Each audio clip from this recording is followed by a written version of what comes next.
भतरी के है गारी मन रखनी के लाज लागे न सत भतरी के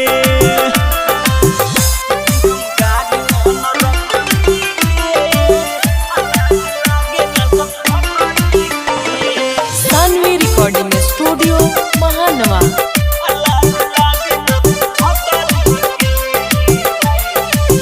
तोहर के धोखा दी हिनका के चाही महर के मुस्की फसाई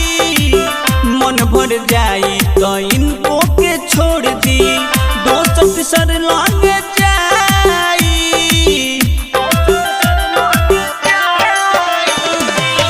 तोहर के धोखा दी हिनका के चाही महर के मुस्की फसाई मन भर जाई तो इनको के छोड़ दी दोस्त सर लंगे जाई जान गाँव में बच्चा बच्चा ओकर उहे बढ़ाचा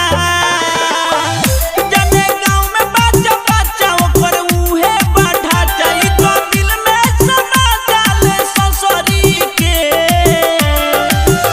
दी हम गारी मन रखनी के लाज लागे न सत भतरी के है दी हम गारी मन रखनी के लाज लागे न सत भतरी के गारी मन रखनी के लाज लागे न सत भतरी के सानवी रिकॉर्डिंग स्टूडियो महानवा।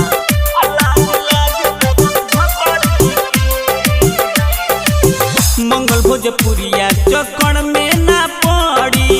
जान लतिरिया चली तर मुड़गड़ के चले